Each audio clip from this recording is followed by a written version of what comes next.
Hey guys, welcome to the second part of this two-part series covering the full Australia vs South Africa 4-match test series that was held in the African nation. In the first part, we saw a special exhibition of reverse swing by Mitchell Starc and the fire of Rabada, and an ABD special that turned the series around. But other than cricket, many unpopular incidents like Nathan Lyon dropping the ball on AB de Villiers, the Quinton de Kock David Warner spat, and Rabada Smith shoulder incident, which kinda took some attention away from cricket. And obviously, you saw how much I hate the Aussies. Right, Punter? Right. Exactly. Anyways, but everything that happened in the first two tests was going to be overshadowed by what was about to go down in the third test match. It's time to move to Cape Town, with the series equally poised but differing moods in the dressing rooms, and both teams looking to press home the advantage. In the third test, Dean Elgar came to the party for the Proteas, scoring a fighting 141 and carrying the bat through the innings for the third time in his career. For the Aussies, Cummins claimed a 4 for South Africa got a sizable lead from the first innings. It's time for South Africa's second inning. South Africa are well placed and nothing is happening off the pitch. Then something unusual happens. Trying to get that reversed. The South Africans did it so well all day yesterday. The older we've got.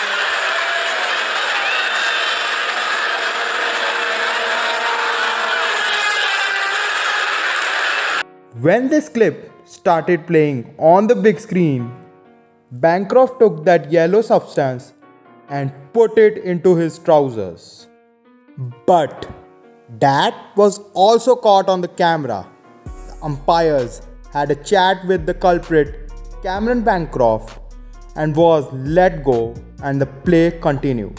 Later on in the press conference, he agreed of trying to change the natural condition of the ball, and Smith, the captain, also agreed that it was a decision taken collectively by the leadership group. The leadership group knew about it. We spoke about it at lunch, and I'm not proud of what's happened. It's not within the spirit of the game. No, the coaches weren't involved. It was purely the players and the leadership group that came up with this. And as I said, it's not on, and I can promise you it won't happen again. What kind of a leadership group is that, which doesn't even involve the coach? And what about the bowlers who were actually bowling with that same ball? And modern problems require modern solutions. Smith also ensured that this was the first time this had happened. You can ask questions as much as you like, but I can promise you this is the first time that it's happened. English players, including Stuart Broad, took a dig at Aussies. Look at the Ashes series that we've just played. You look for virtually all of those test matches and they reverse swung the ball in sometimes conditions that you wouldn't expect the ball to reverse. So I don't understand why they've changed their method for this one game. And this is what Alan Border, former Australian captain, had to say about the sandpaper saga. We do pride ourselves on playing hard but fair, and this is an instance where that wasn't the case, and a lot of Australians were disappointed. Mr. Border, hard but fair? Hey Ricky, show them how fair the Aussies play. Oh, not again. Though it seemed that this issue would be brushed down the carpet, but it wasn't the case in Australia down under, as there was immediate demand for Smith's resignation, and he immediately stood down as captain at the beginning of day 4 of the same test match. Release from Cricket Australia. They have just literally announced discussions with Stephen Smith and also David Warner that they have agreed to stand down as captain and vice-captain for the remainder of this test match. There were strong reactions from former teammates and rivals. The fans were also deeply disappointed.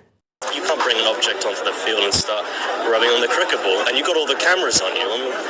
It's an embarrassment. There were reactions from outside the cricketing world. It had become such a big news. Even the Australian Prime Minister had to comment about it. Well, in my honest opinion, the issue was really blown out of proportions. Some of the reactions were really harsh and unfair, with some people even calling for life bans. After all, it was just a case of ball tampering, and getting banned for ball tampering doesn't make sense at all. It should have been the ICC who should have gotten involved immediately and came up with harder punishments, and that's where it should have all ended.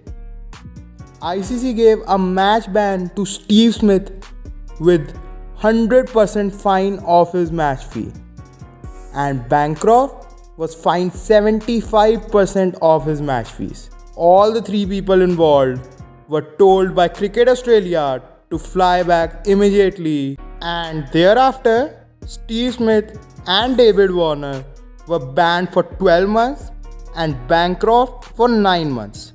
All three players held their press conferences in Australia for a statement regarding the bans imposed by Cricket Australia. Events in Cape Town and on the punishments handed down to me by the ICC and Cricket Australia, and I want to say that I'm very sorry. I'll do everything I can to make up for my mistake and the damage it's caused. To see the way my old man's been. And In the back of my mind, I suppose there is a tiny ray of hope.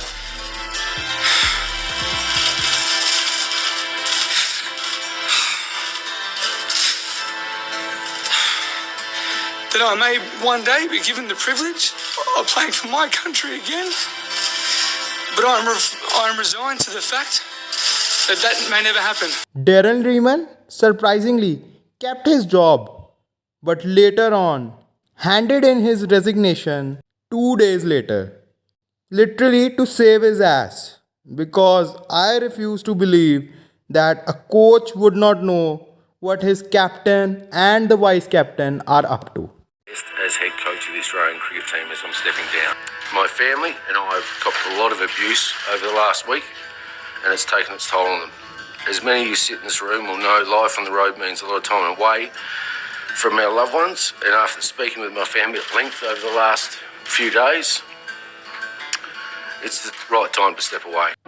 It was a dark chapter in the history of Australian cricket and came to be known as the Sandpaper Gate. Steve Smith made a great comeback a year later in the World Cup and later on in the Ashes, whereas Bancroft and David Warner haven't been the same players since the bans. Anyways, back to the South Africa-Australia series. South Africa defeated the Aussies in the third test match, as Morne Morkel also claimed his 300th scalp.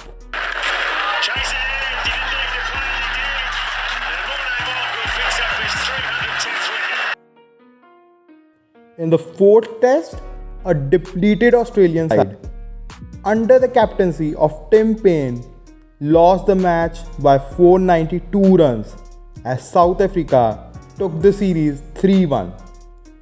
The first time since 1969 that a home side had won in an Australia-South Africa test series. Maybe for the right or for the wrong reasons. This was a series to remember. Some excellent cricket was played but was overshadowed by the sandpaper incident that shamed the entire cricket fraternity. So this is it for today's video, guys. Stay tuned for more such entertaining and informative videos, and make sure to check out other videos on our channel and stay connected.